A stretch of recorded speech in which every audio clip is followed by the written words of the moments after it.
What up, TCK Potters? Welcome back to another program of the Candlestick Kids Fantasy Football Podcast, aka TCK Pod. This is episode 375. We are only 25 away from 400.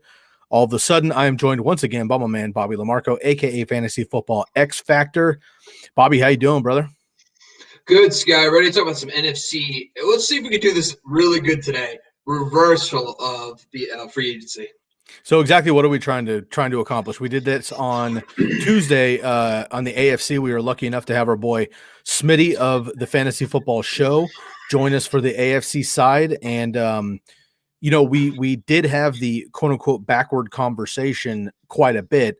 It's kind of hard to stick to it, though, because once you mention a player, you want to talk about that player, but we're actually trying to have a different angle on that, correct?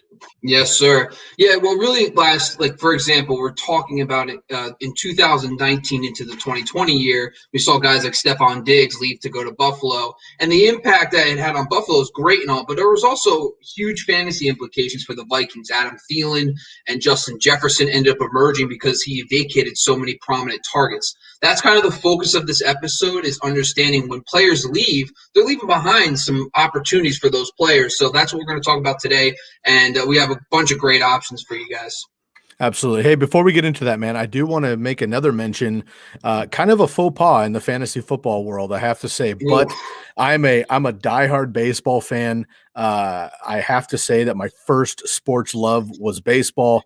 I played t-ball at 4 years old. I was smashing dingers at about 5'6", coach pitch from the pops. I played wiffle ball in the front yard. I mean, from when I can remember. Of course, a big football nerd as well, but baseball really is my first love. Played a little college baseball as well back home in California. I see the Padres hat, the OG Padres hat, if you will, yes, sir. That you're rocking there for people not on YouTube and on the podcast.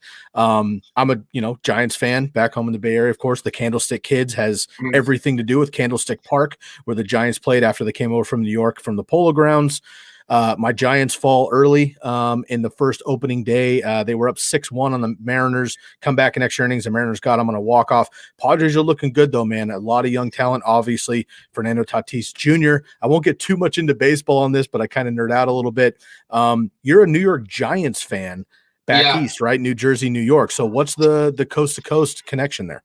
Well, I mean, I'm just trying to be supportive. I moved out to San Diego a couple of years ago, and the Padres is pretty much all they got left when it comes to professional sports franchises. So I said, you know what, I'm embracing them. And I said, and it was awesome to see fans at the stadium yesterday, and they got a W. They're undefeated. So that's why I'm just supporting the only pro team really in the area.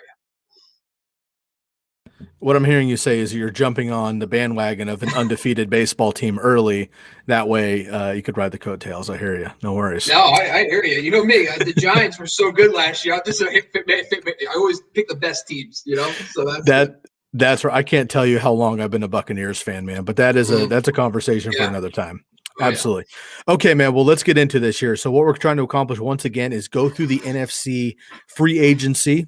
NFC teams. So these are players that landed on NFC teams. This is their new team, right? We talked about the AFC side of this on Tuesday. If you haven't heard it yet in the podcast or YouTube, make sure you double back. Hit our boy Smitty as well. Give him a follow. He was on that show. We are rolling, just Bobby and I, on this one. And again, the idea is to talk about the players that vacated and what the rest of that team looks like and what they might be opening up for those players. Okay, man, let's dive right into it here. Let's go with AJ Green. 32 years old, signs on a 1-year, $6 million deal with the Arizona Cardinals. But again, we're not talking about AJ Green. We talked about that last week. We covered all the AFC, NFC free agency moves for these particular players last week. If you want to hear that stuff, dial back a couple episodes. Right now, we're actually talking about it in reversal. So we're actually talking about Tyler Boyd and T. Higgins, his former teammates in Cincinnati. There's a lot of conversation that the Bengals might go out and get a Jamar Chase to reunite with Burrow. They might even go with Kyle Pitts. They could do another big move in the draft. We're not there yet. So let's first just talk about Tyler Boyd and T. Higgins and what AJ Green's leave means with him going to the Cardinals from Cincinnati. Yeah, well, first off, he vacated. AJ Green was a pretty solid focal point of that offense, even though he didn't finish as a strong fantasy asset. They vacated about 136 targets, not just from AJ Green, but from a couple other players that left. So even if they do go out and draft a Kyle Pitts or they go and get a Jamar Chase, there's about 136 targets that they can soak in and give more to Tyler Boyd and T. Higgins. Now, the thing I want to talk most about these guys is what the Joe Burrow injury has deflated their value, because when you look at them at the end of the season, they didn't finish as strong as they probably would have if Joe Burrow played 16 games. And what I mean by that is, last year, Higgins didn't play week 1. He was actually wasn't even a starter week 1. So weeks 2 through 10 that he was actually in the starting lineup with Joe Burrow, he averaged 12 points per game, was the wide receiver 21 in points per game during that time frame. So he is a rock solid wide receiver 2. But currently he's being drafted as the wide receiver 23. So right now today, it seems like he's kind of being drafted, where he was as a rookie coming into the system. Now he's going to have another year continuity. We talk about this all the time, with more target upside, with more continuity with Joe Burrow coming back. This means that I feel like at wide receiver 23 best ball ADP right now, you're getting him pretty much where he at his floor. I think there's plenty of room for optimism. And then Tyler Boyd is another one. Actually, Tyler Boyd actually outperformed T. Higgins during the first part of the season. He was averaging 12.4 points per game. He was actually the wide receiver 20 during that time frame. And he's being drafted as the wide receiver 28. So that's what tells me is I think Tyler Boyd is actually an even better value, but you can actually probably get him a round or two later than Higgins, because Higgins was the flashier player and Boyd's more consistent. But Boyd was proving he was actually outproducing Higgins during that time, and I even excluded week 1 for Higgins. So it's not like I'm just pulling the data and say, oh, well, he didn't even play week 1. No, I'm pulling the data that Higgins actually started games from week 2 to 10. He still outperformed him. And Tyler Boyd's going about 5 or 6 spots behind him. So I think Tyler Boyd and T. Higgins are both buys based on their current ADPs, with A.J. Green now at the door. I think that's a great call. And Tyler Boyd kind of annually we can use the term disrespected. I think it's, a little over aggressive, but it's like that term you throw around drafts, because I mean, for when he was younger, it was AJ Green getting drafted higher and got injured, getting drafted higher and got injured. It wasn't until last year where we finally were like, okay, I don't trust AJ Green, and he was falling and Tyler Boyd jumped. Now T. Higgins, because of the new hotness, and rightfully so, T. Higgins is a beast, but Tyler Boyd's still giving you that value. And I mean, if you're getting him at a wide receiver 3 or a later wide receiver 2 disc, he can put up weekly wide receiver 1 options. And if this offense takes the momentum forward that we expect it to, with hopefully some new offensive line, Joe Mixon getting back, Joe Burrow coming back healthy, we should see another increase there in Cincinnati as well. And coming out of the draft last year, we talked about it, pretty much everybody across the board had either Jerry Jeudy or CeeDee Lamb as their 1 and 2. Nobody was talking about Justin Jefferson, so don't let them fool you and fucking tell you that they were. Yeah. But T. Higgins was my number 3. And I'm just hooked on those Clemson receivers, man, all the way back. I mean, Sammy Watkins, Nuke, there's so many of these guys that I've loved over the years. So love what they're going to do there in Cincinnati. And, AJ Green wasn't very effective early, but he got peppered, and whoever else steps into that role obviously can help. Now, again, if they bring in a Jamar Chase or somebody else skill level wise, that could decrease value a little bit. But as of right now, definitely look at T. Higgins and Tyler Boyd. Okay, man, let's move on here. I have David Moore. If you want to scoop up a little bit, we can. David Moore here signed a 2-year, $4.75 million deal with Atlanta. Now, he was kind of the third, fourth string option there in Seattle, moves to Atlanta. Of course, they still have Julio Jones, who, yes, got banged up last year, but he's not done yet. And Calvin Ridley, who is a top 5 receiver, in my opinion, in the NFL. They also brought in Hayden Hurst last year as well. So what does this mean for, in the other side of things? Again, you have the reversal of this. So what does this mean for the Seattle vacancies? Tyler Lockett just got a huge contract, which makes me believe that Russell Wilson's not going anywhere, first of all. No. Secondly, DK Metcalf is going to be there for the next 5 years minimum, and Tyler Lockett just signed up a couple more years as well. So they're locked in. But how do we feel about the tight ends potentially, and how do we feel about Chris Carson with David Moore being out?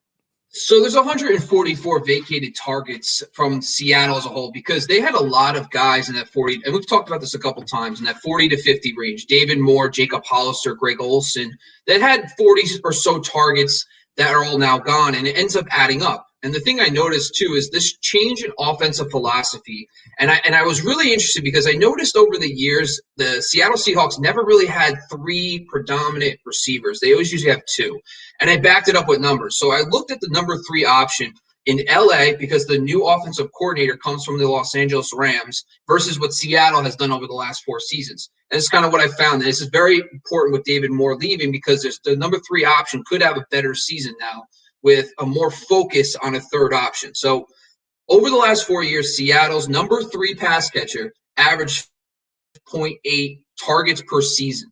Now the Rams during that same exact time frame averaged 84.5.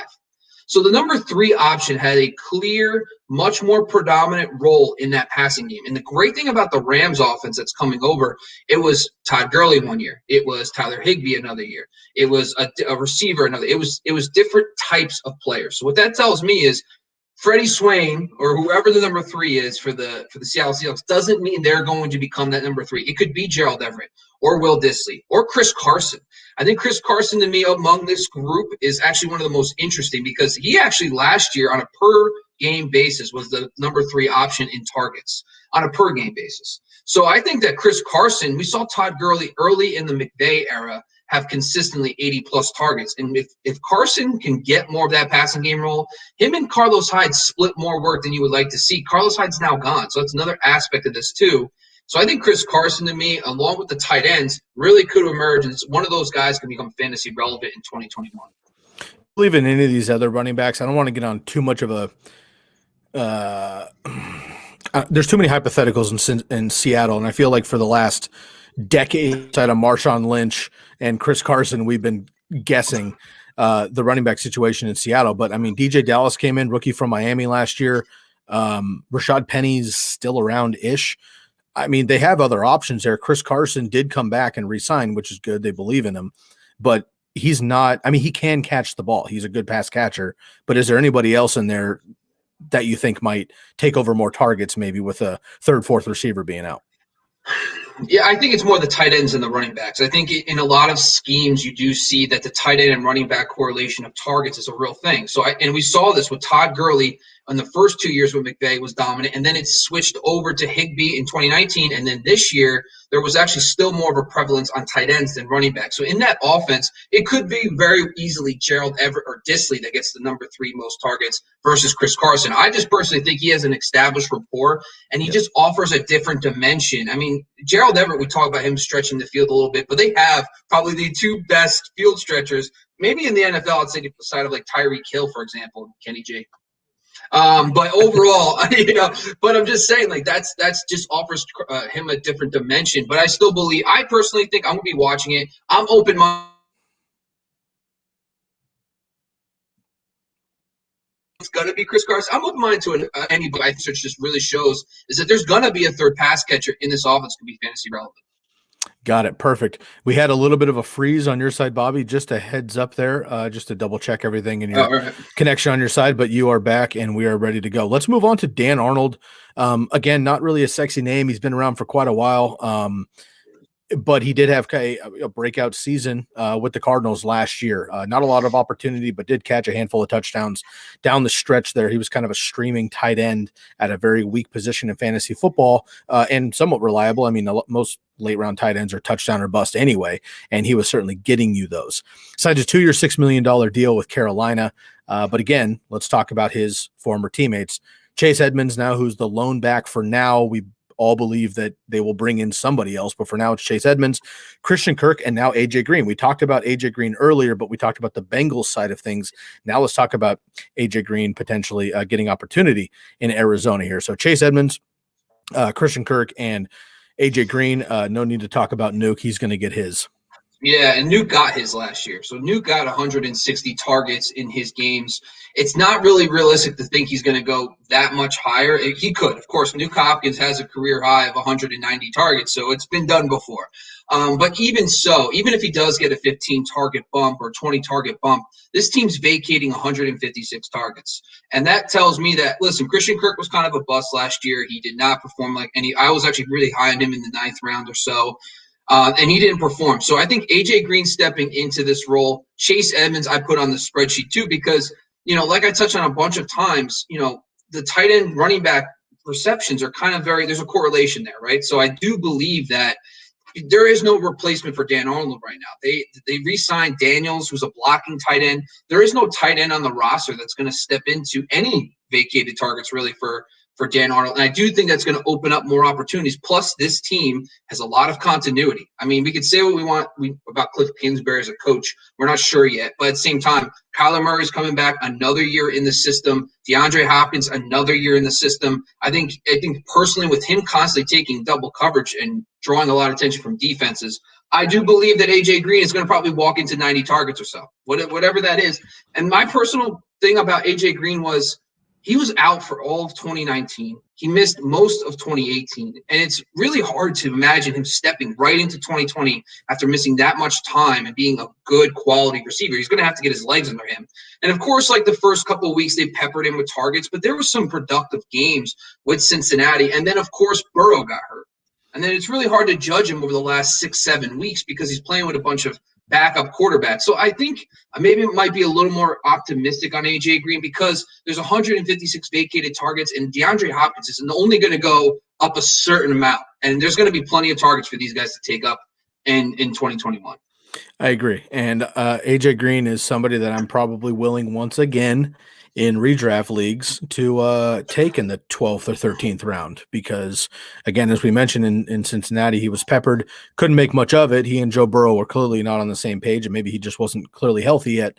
But, if A.J. Green's able to continue – and look, he's 31 years old, 31, 32. He's the same age as Julio Jones. Both these guys are getting beat up. They're tailing off of incredible careers, but they're not completely toast. They're not 37, 8 years old. I mean, if these guys can get healthy for 4, 5, 6 games and they get the opportunity, I think they'd be fine. And look, AJ might have a great opportunity being a number 2 after a decade of being that number 1. Maybe he'll see softer coverages and things like that he can get loose. But he's not a speed guy. We know that he's going to be a possession receiver, so more of a PBR guy. I don't expect 100-yard games from him anymore. But if he can get me, 6 for 80 to 90 and a touchdown roughly per week on the upside, that's a great wide receiver 3-4, flex position, especially when bye weeks come around. Well, I think another thing too with AJ Green is last year you had to put capital in him. He was about an 8th round pick. Exactly. This year he's picked 192 in best ball 1080p. So we're not even talking redraft right now. He's not even in the first 15 rounds. So we're talking about if you start hearing camp reports and he starts, building rapport, and we're hearing he's going to be entrenched as a starter, he doesn't seem like a bad pick in the 15th round. I think it's worth the upside. He's proven track record. I agree. I love it. Let's move on here to Damian Williams. Sat out last year, of course, with the Kansas City Chiefs. They came up just a bit short in the Super Bowl versus Brady. Still just 29 years old. Signed a 1-year deal with Chicago here. Now, there's a whole nother conversation with the Chicago backfield now that Damian Williams is around. Had trouble staying healthy, but when he's been healthy, he's been effective, especially with the Chiefs there with David Montgomery. But let's talk again about the Kansas City side of things. Le'Veon Bell is still unsigned. He could come back. He may not come back, but they bring back Darrell Williams. They have CEH, who last year was maybe frustrating for fantasy managers because he was in like the top 7, 8 when drafts came around once he went to the Chiefs, which I think was just an aggressive oversight by us in the fantasy community. Like not necessarily you and me personally, but I certainly didn't have him that high. But the community at large, analysts and people that have podcasts and shows like we do, saying that CEH is a top 10 back just because he's going to play in this offense with Andy Reid and that he's going to be Brian Westbrook, just frankly was an oversight there. Now, I do think he has a better upside in ceiling than he did last year, but the reality is we just don't know yet. Le'Veon Bell, again, not around, and he's past his prime anyway, but they do have Darrell Williams, who, look, he looks fine when he gets work, though. So is CEH going to be a third down back? Is he going to be the main back? What do you see here with Damian Williams, who wasn't in the picture last year either, but now we know he's definitely not in the picture this year. Neither is Le'Veon Bell. As of right now, it's just the 2 backs. So I lost myself looking into CEH. I actually was in the weeds, and I did it for us in the TCK pod. I did because, I was trying to understand. So I was looking at all aspects, and the first thing I thought was, maybe he's not as involved in the passing game because of Darrell Williams. That's not true. He got more targets per game than we saw out of guys like Kareem Hunt. So that wasn't the problem. And then I started looking at his touchdown totals, and that's where things started looking really weird. He had 5 total touchdowns last year playing for the Chiefs. So that led me to look at his carries inside the 5. He had 9 carries inside the 5. He only converted 1 for touchdowns. League average is about 40% conversion rate. So that means that just on the 9 carries he got last year, he should get roughly 3 more touchdowns based on league average. So he was well below league average in that aspect. But another thing, he wasn't good in the passing game. Was he involved? Yes, he ran plenty of routes. He got plenty of targets. But when I looked at his the stats that matter, so yards per target and yards per route run, he was below average in both those. So league average, I'm talking about league average yards per target for running backs is 7.5. He was at 5.9. And yards per route run was 1.3 for running backs. He was at 1.04. So he's below in both those metrics. Can he improve? Absolutely. I think that's the thing about Clyde Edwards-Helaire is that he actually just wasn't good last year. And I think betting on the fact that they didn't bring Le'Veon Bell back, they didn't go out and sign a veteran, they didn't even keep Damian Williams. I think the Damian Williams release meant more to me than anything else because Damian Williams, we know, has a good track record in this offense. And I think them releasing him, I think that gives a vote of confidence for CEH that I'm going to buy him where he's going because all those averages are probably going to go back to the mean in the average category because I think he is a talented back. And then those touchdowns, they always bounce back. I just posted something about Zeke with a terrible carries inside the 5 season. They always seem to bounce back. So if he gets more of those too, we're talking about a big bounce back year for CEH. I agree. And let's not forget that, Damian Williams, in my opinion, should have been the Super Bowl MVP against my Niners.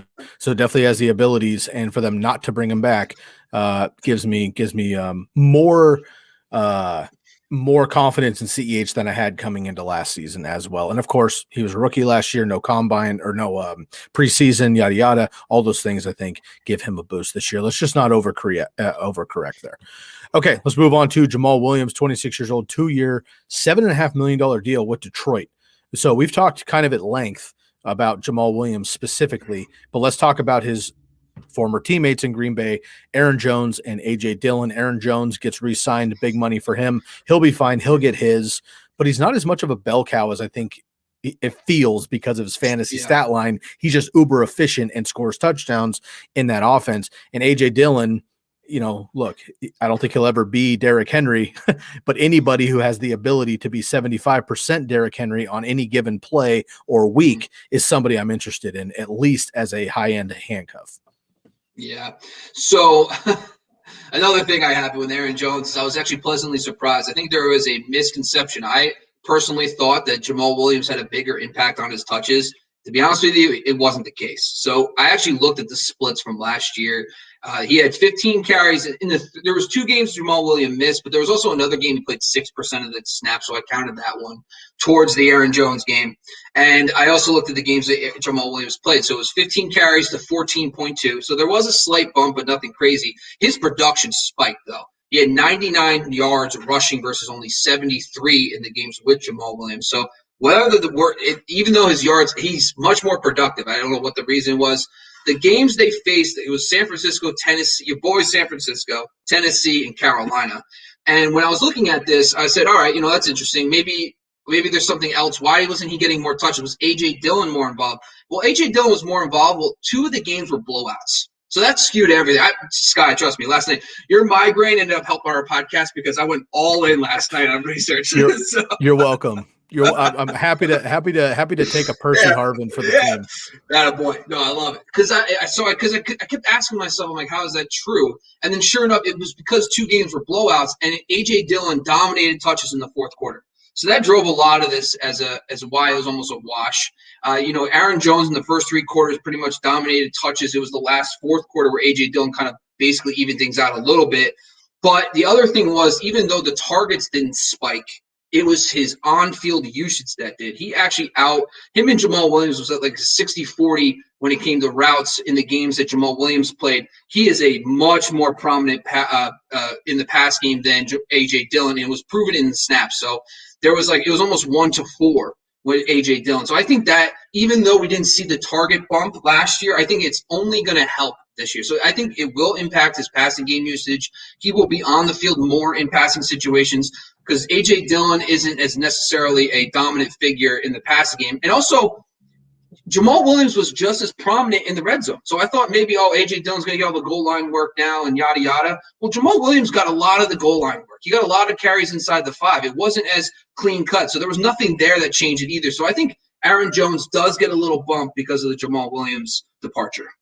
I think that's a great call. And a lot of that came obviously in that snow blizzard versus Tennessee and whatnot. And man, Aaron Jones is fun though. And I picked up a couple shares of A.J. Dillon in Dynasty last year because he was thrown out to the weeds because of Jamal Williams and whatever. And it's weird because the Dynasty community is either like super pro A.J. Dillon or anti A.J. Dillon, which is dumb. You should never be that way on anybody.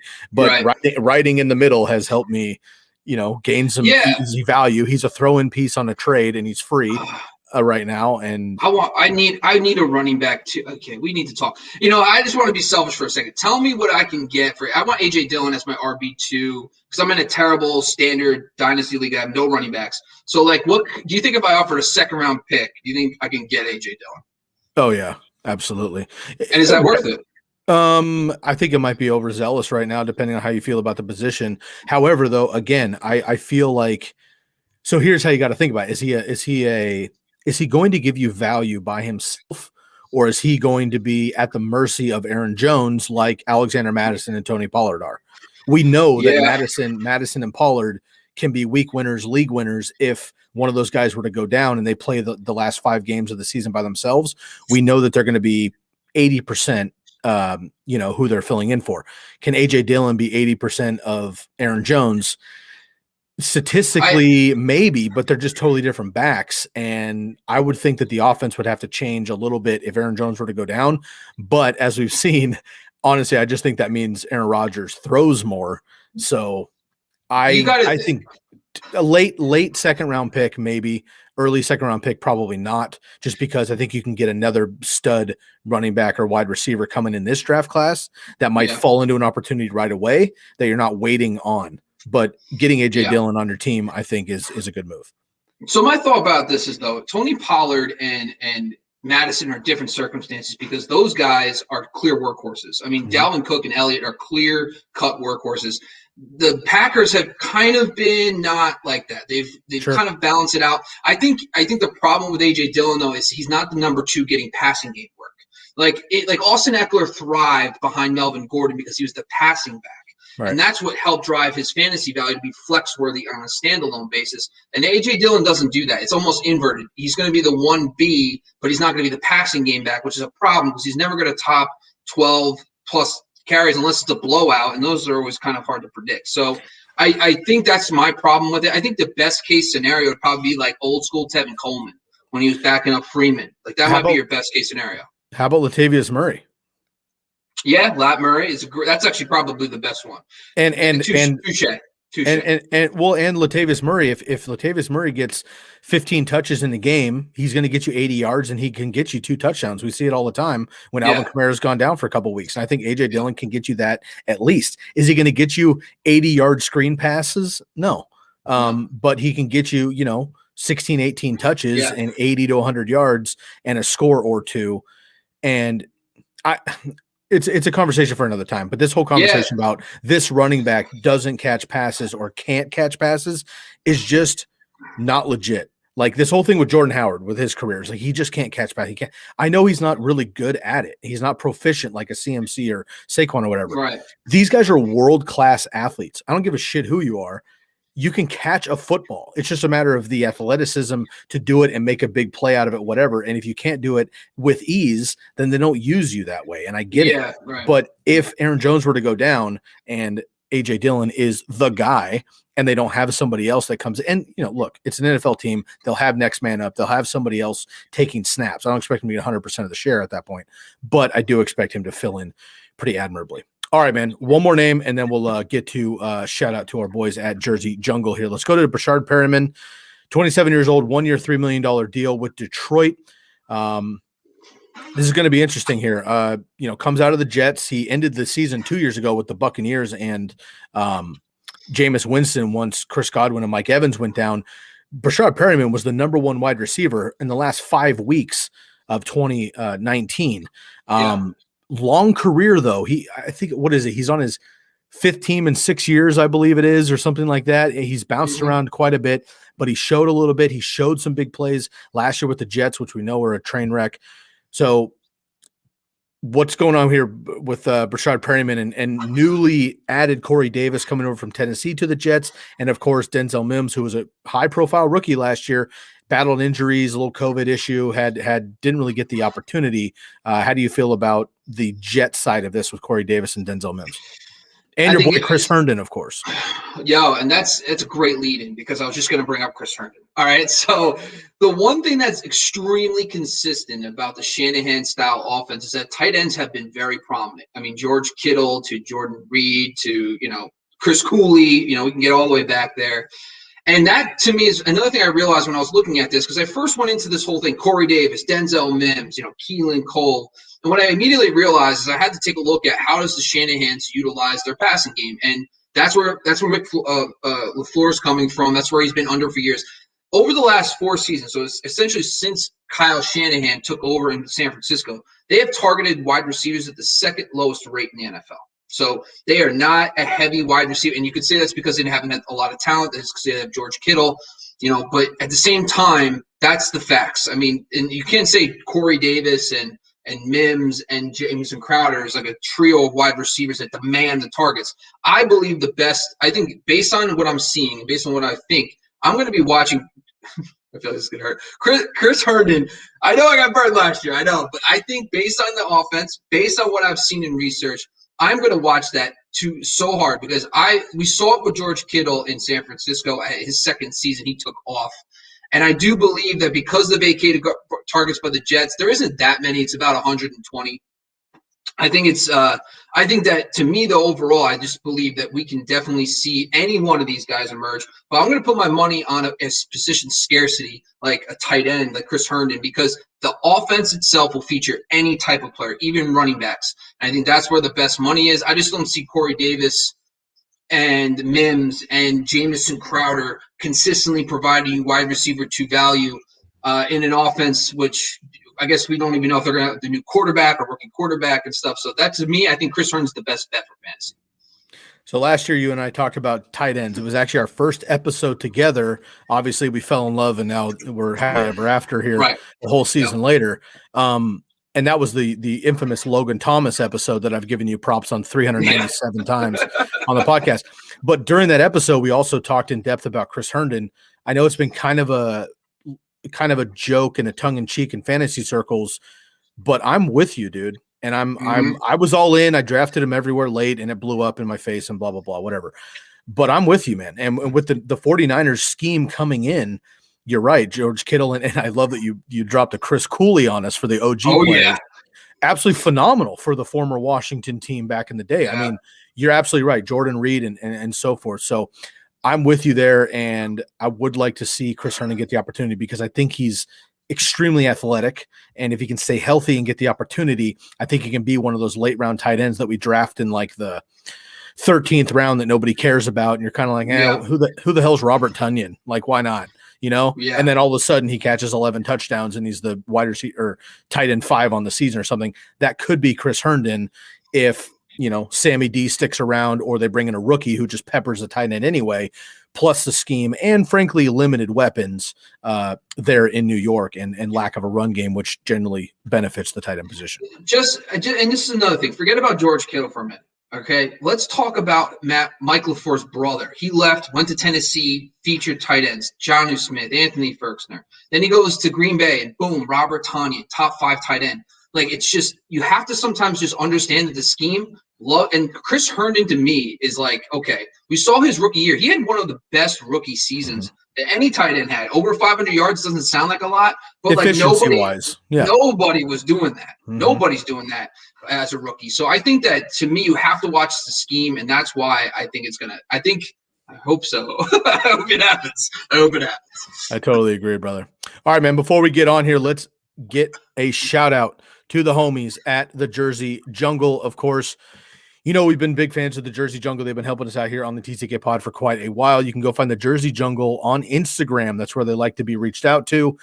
DM the Jersey Jungle, the Jersey Jungle on Instagram. Make sure you use the promo code TCK to receive 10% off of one jersey and 10% off of two jerseys, 15% though off of 3+ jerseys. Again, that's the Jersey Jungle on Instagram. Hit up our boy Trenton, reach out to him. He's got a lot of stuff in stock, and if you look at his stories pretty routinely, he'll have a big list of new kind of flashy custom jerseys that he gets in all the time. He gets a big box once a week and he dumps them out and he shows everybody what's up.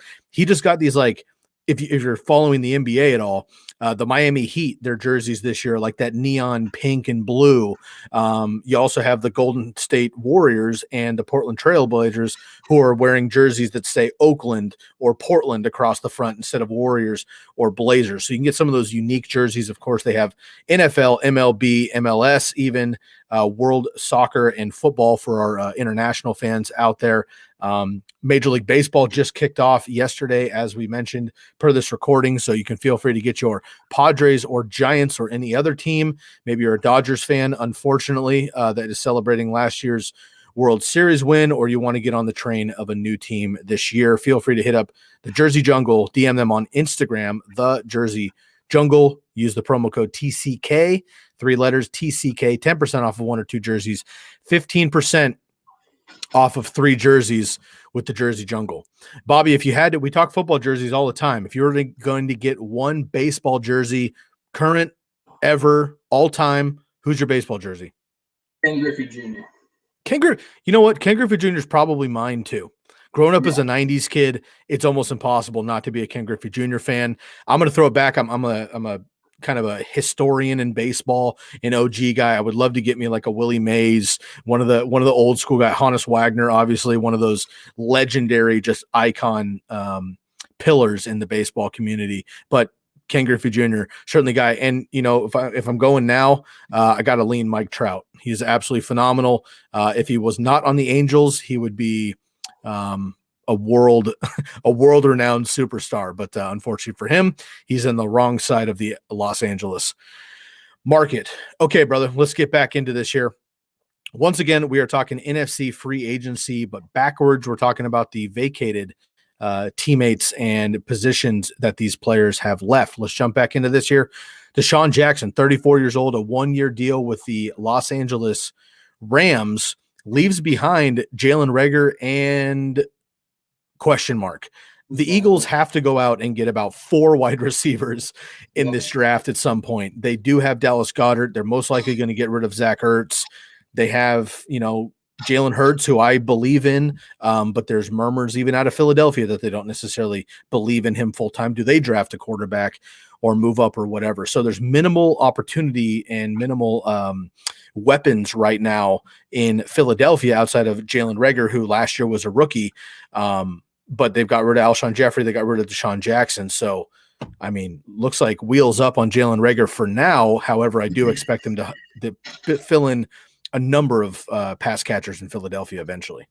Yeah, so the thing with the Eagles, too, is the Zach Ertz is kind of a hanging fruit because right now they're only at about 81 vacated targets between guys like Deshaun Jackson, who barely played last year. But once you take out Zach Ertz, that's another 72 targets from last season. Now you're up over 150. And even if a rookie comes in, like this is kind of why we talk about this stuff. And, you know, listen, Jalen Hurts is a different style quarterback. He's going to run the football. He's going to be a stud. I think just from this whole thing, I'm drafting Jalen Hurts. I think, no, it's not a hot take. He's awesome. And I think if he's even outside the top 8 quarterbacks, he's probably going to be the biggest steal next year, even if they don't really address the wide receiver position, which we all believe they will.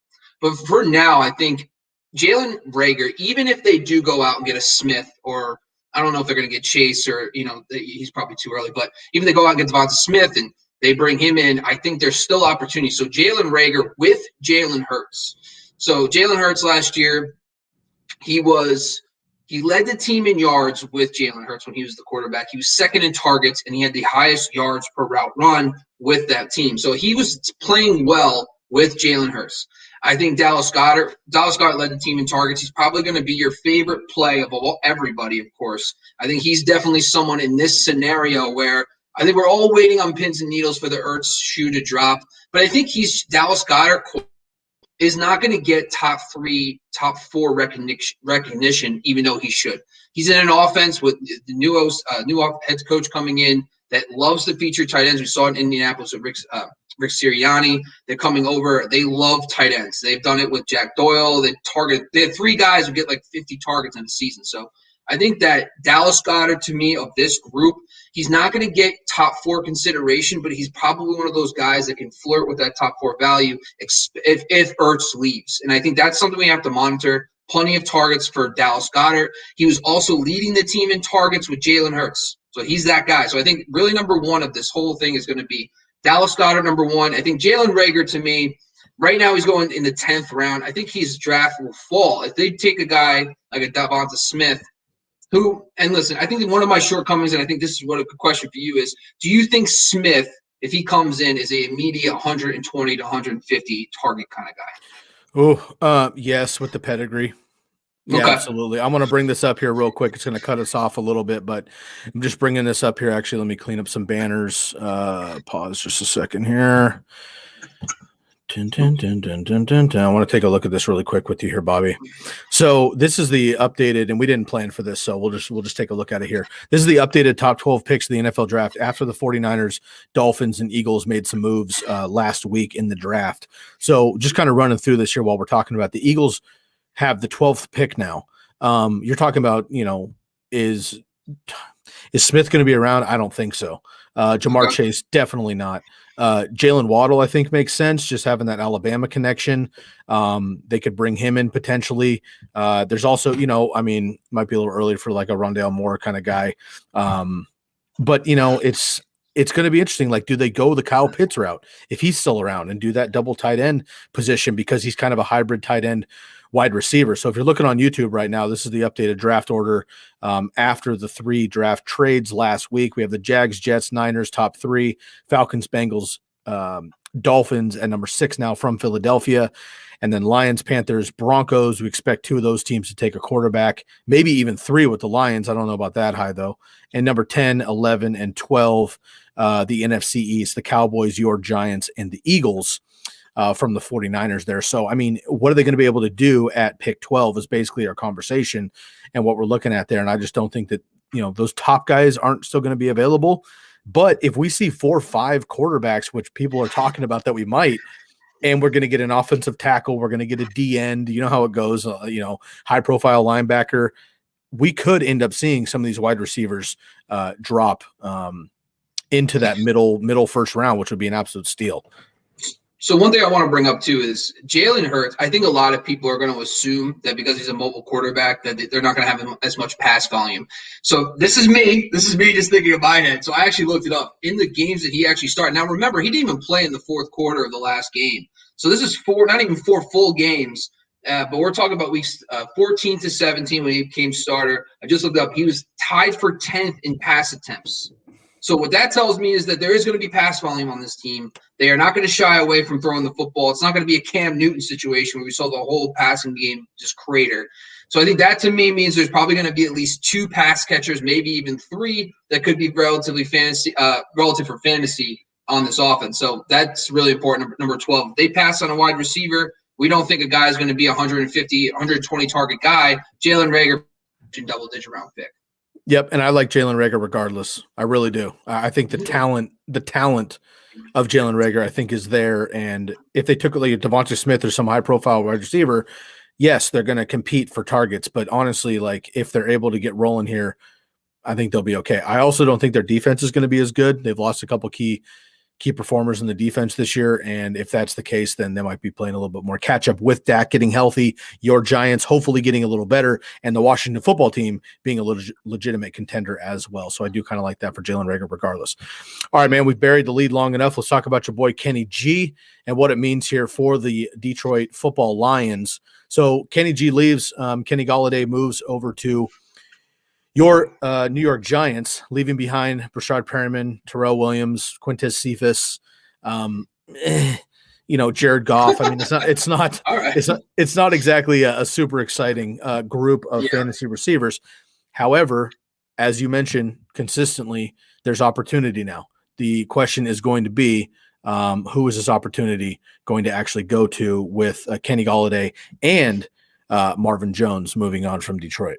So two things, and listen, go listen to the AFC podcast. We talk about a lot about this with Marvin Jones leaving. So I touched on a bunch of this stuff about Jared Goff loving to target the middle of the field. Why I think T.J. Hawkinson's the guy that's going to benefit the most from the coaching change, from the quarterback change. I think T.J. Hawkinson to me I don't think he's any top 3 tight end anymore. He's not going to finish his top 4. I think I'd probably low end tight end one like Hunter Henry was last year.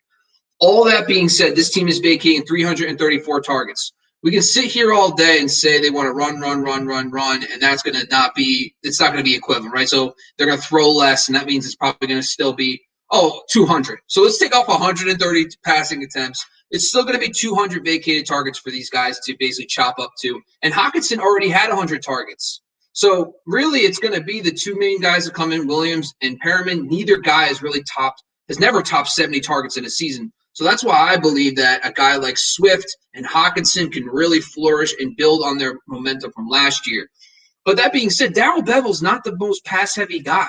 So I do believe that this is probably close to 250 to 300 passing attempts this season, vacated targets. So I do believe that a lot of these are available, and I do think that Hockenson can build from last year, and I also think that DeAndre Swift can build on his passing game usage from last year. How do you feel about my boy Quintez Cephas as the slot receiver? Because you've mentioned multiple times how much Jared Goff literally throws the most slot passes in the NFL the last couple of years. We know that Robert Woods and Cooper Kupp have thrived off of that in the Rams offense the last few years. Any vibes from Quintez Cephas? Well, that's the thing, though. I mean, is he going to be the slot guy? If he is, yeah, you're right. Everything. So the thing about Anthony Lynn, thing about Jared Goff, they are a perfect harmony and a blend for slot receivers. You think Keenan about, Allen. Keenan Allen, and you have Cooper Kupp, and then even before that, it's Robert Woods back in the day when he was with the Bills. There's plenty of opportunities. The guys that flourish the most in an Anthony Lynn offense are hybrid inside-out guys. So guys that play in the slot, play outside, play yards after the catch. That's not Perriman and that's not Williams necessarily. So I do believe that if Quintez Cephas takes over in the slot, we've seen time and time again, Perriman and Williams are not volume receivers. That means there's plenty of opportunity for a guy like a volume receiver. And if Cephas is that guy, I think he's definitely worth that in the end of drafts. Excellent. Another deep name for you all out there, and worth a look in Dynasty as well. All right, let's move on to Kyle Rudolph here. 31 years old, signs a 2-year, $14 million deal with the Giants as well. Leaves behind Irv Smith. Irv Smith came in last year. Everyone was very excited about him. Had minimal opportunity, but made the most of it for the most part when he got it down the stretch there. And Kyle Rudolph had kind of wanted more money or out of Minnesota for quite a while, so it was contentious. They finally get rid of him. He's out with the Giants. I'm kind of curious if you're going to, you being the Giants and Bobby, obviously you're making those decisions for our boy Gettleman. If you're going to keep obviously Kyle Rudolph came in, but are you going to keep Ingram as well? Are you guys going to roll a 2 tight end situation? We'll see what happens. But let's talk about what Kyle Rudolph leaves behind and the potential for Irv Smith, a nice rising star there for the Minnesota Vikings. So when I was looking at this, there was a 4-game sample size with no Kyle Rudolph in those games. And actually, ironically enough, Irv Smith and Tyler Conklin split work, and they both had 20 targets in those 4 games. So it didn't become a single tight end focused offense. It wasn't like Irv Smith became the guy. They basically just plugged in Conklin. So I do think that caps Irv Smith's upside even this year. I think Conklin they like him. It's going to be the same offense, and we kind of have proof of that. But however, what makes Irv Smith a low-end tight end one this year is his usage in the red zone. So Kyle Rudolph still was a feature in the red zone, and Irv Smith took a backseat to that. In the 4 games without Kyle Rudolph, he was second in the team in red zone targets. He had 7 of those. He only had 7 in the previous 9 games. So in 4 games without Rudolph, 7 targets in the red zone. And then the 9 previous games with Kyle Rudolph, 7 targets. So he got a nice bump, about double of what he's normally seeing, and he had 3 touchdowns in the red zone. So that to me and that's just 4 games. So what's on 16 game pace of 12, but I'm just saying that's what we're talking about. He could easily be a 600-yard, 10 touchdown tight end, and sure enough, he falls into tight end 1 value. Absolutely agree. With bigger upside again with this offense returning to form. Okay, let's talk about another tight end here, Gerald Everett. One of Lucas's favorite moves here in the free agency, 26 years old, buried behind all the weapons with the Rams and Tyler Higbee specifically. 1 year, $6 million deal with Seattle. But let's talk about Tyler Higbee now, the Lone Ranger, with Josh Reynolds also leaving. So right now it's Cooper Kupp, Robert Woods, and Tyler Higbee as the main dogs there for the Rams. So I advise every single person that listens to this podcast to go back and try to figure out if you could see the last 5 weeks or so of 2019. And that's the upside of Tyler Higbee. He was so dominant in 2019 in the latter half of that season when Everett went down. Now, the backup for Everett is like Modit or Samundit or something like that. He's a blocking tight end. Tyler Higbee is going to manipulate the targets. That's the difference between when we talked about tight ends, why we didn't like Higbee is because we knew he was splitting work. Well, now it's the complete opposite. I love Tyler Higbee because Everett is now gone. And now with Matthew Stafford coming in, this is some of the stats. So his targets to tight end. So last season, TJ Hawkinson, 101 targets. 2019 in 12 games, he had 59 targets. In 2017, Ebron had 86 with Matthew Stafford, 85 in just 13 games in 2016. So over the last 4 out of the last 5 seasons, he's actually featured a tight end in his offense. That's coming from Stafford. Now you add in the fact that there is no Everett and he monopolized those targets. That's why Tyler Higbee, to me, is probably locked in as a top 6 tight end this year, unless something crazy happens, of course. But I think Deshaun Jackson comes in. He's a great complement lid lifter, but he's not going to demand 5 targets a game necessarily. So I do believe that Higbee is the biggest beneficiary of this, and I think Matthew Stafford has proven time and time again that he can support a tight end 1 in fantasy. I agree. And I am excited about Gerald Everett likewise. And again, we covered him in another episode, but Gerald Everett going to Seattle with Russell Wilson most likely staying after that Tyler Lockett contract. I like that move as well. Okay, buddy. Well, Scott, let me ask you this, Scott. Let's do this. Will Dissly, Gerald Everett. Tell me, who do you think wins? Go. Oh God, it better be Gerald Everett. I'm going to put it out there. Will Dissly is super fun. If you listen to footballers, you know about Big Montana. I love the idea. He's been a productive player, but he has had 2 gruesome season-ending injuries. I just can't expect him to stay healthy. Gerald Everett hasn't had the opportunity to really flourish. When he's got the opportunity in short stints with the Rams, he's been able to do it. Another one of these guys that's kind of that hybrid, huge receiver, tight end, athletically, Jonnu Smith, Irv Smith, yada, yada. I want to see Gerald Everett getting 75, 80 targets with Russell Wilson, and seeing him catch 8 to 10 touchdowns. I don't think would be crazy thinking of it because we haven't seen him do it yet, but I think it's absolutely possible. Okay. 2 players left, and then we'll do a couple reserves if we have any. Curtis Samuel, 24 years old, 3 years, $34.5 million. That is some cheese to go play for the Washington football team, but we're going to talk about his former teammates in Carolina, Robbie Anderson and DJ Moore. The 3 of these guys it was kind of the tale of 3 seasons with these wide receivers. You come in, Robbie Anderson comes over from the Jets early last year. We didn't know what to do with him. He was kind of a one-trick pony with the Jets. Teddy Bridgewater doesn't really throw deep. What are we going to do with a rookie head coach, rookie play caller, yada, yada? And it was Robbie Anderson off the bat, absolutely on fire. Then DJ Moore finally woke up, and then it was Curtis Samuel down the stretch. So how do we feel now with Robbie Anderson and DJ Moore getting more opportunity with Curtis Samuel being out, and the potential here, if it bodes into your analysis, that the Panthers with a top 10 pick, most likely looking at a quarterback if that rookie is ready to go behind Teddy Bridgewater?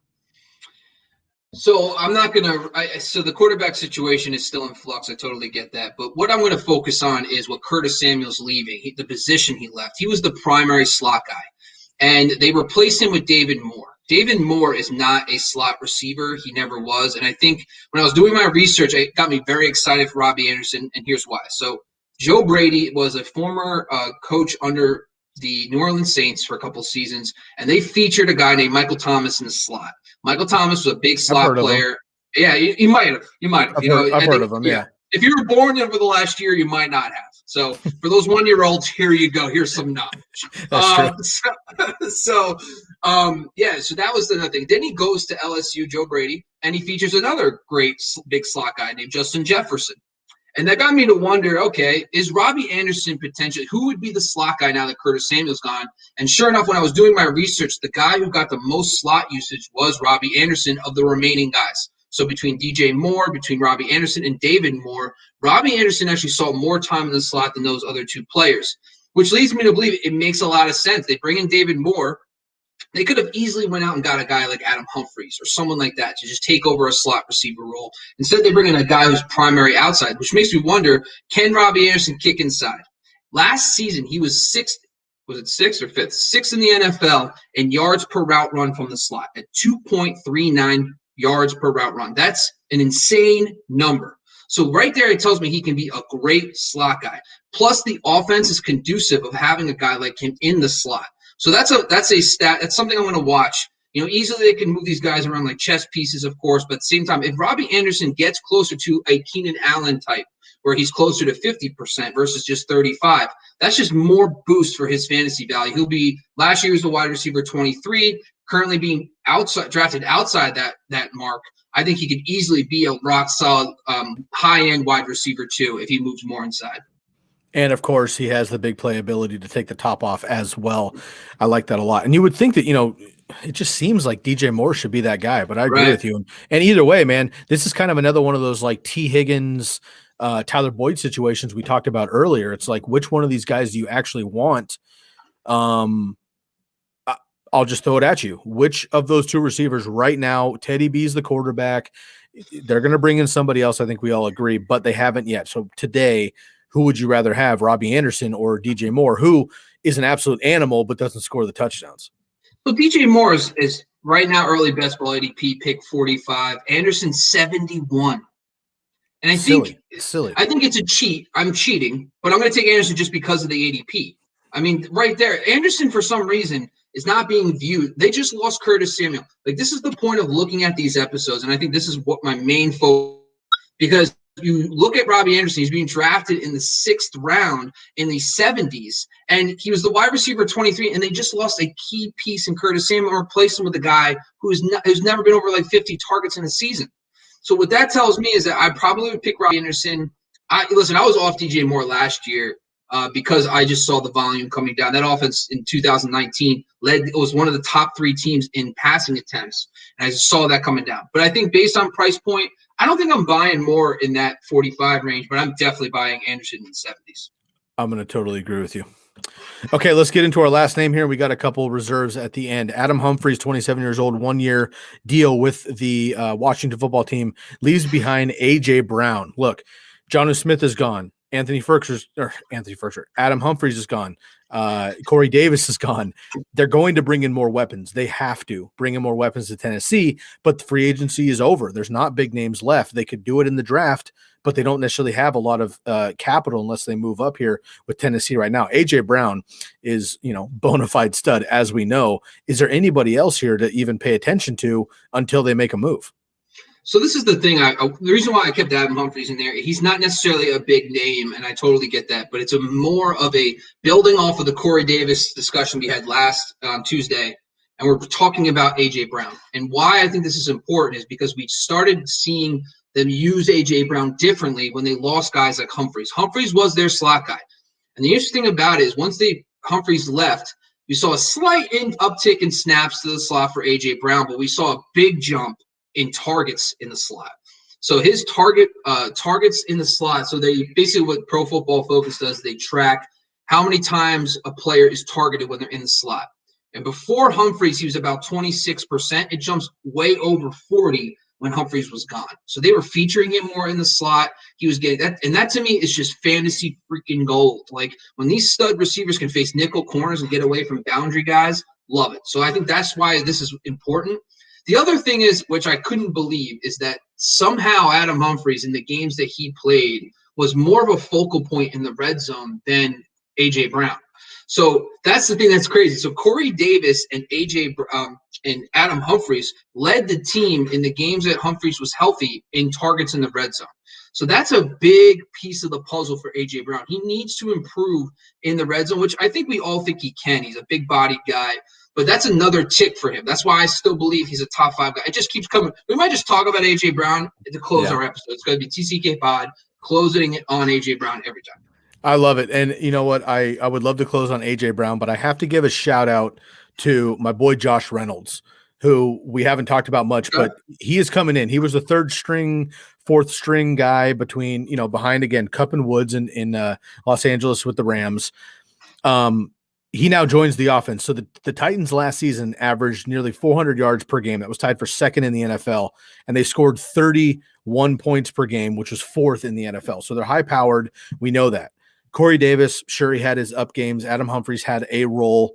Jonnu Smith had a role, but neither one of those guys were necessarily game breakers. If Josh Reynolds can come in as a number 2, which he already is automatically right now, and they bring in maybe 1 or 2 other names, he could have an opportunity to be that Corey Davis of last year, and I think he's got a great opportunity to do so. So keep an eye. We mentioned just a handful of these later, late round draft picks that I just don't think have gotten a lot of love over the last couple of years because they haven't had a role. And Josh Reynolds is a guy who hasn't been draftable the last 3-4 years in fantasy football. I do think, A, he will be because he's the number 2 in Tennessee. B, I think he's just another late-round flyer that has big opportunity, big, strong, long wide receiver who has a just totally different skill set than A.J. Brown. And obviously the offense in Tennessee runs through Derrick Henry and A.J. Brown. But just keep an eye on my boy Josh Reynolds as well. So I want to say this about Josh Reynolds, and this is the key thing here. So last year, Corey Davis is vacating a position where he averaged 11.5 points per game and half-point PPR. That was good for about wide receiver 29. So that, to me, tells me, okay, so he's the wide receiver 3 that they produced a wide receiver 1 and a wide receiver 3 last year. This team's vacating 224 targets. So I might give you a glance. I might be with this guy. He's definitely one of my guys. And it's fun to get excited about the younger guys like Denzel Mims or Jalen Reagor, who are a rookie, didn't have a chance, and blah, blah, blah. Josh Reynolds has been around a while. He's just been buried behind 2 studs, Kupp and Woods. I think now he can get the opportunity there. So keep an eye on Josh Reynolds in Tennessee. All right, Bobby, did you have another name or 2 you want to get here before we get out of here?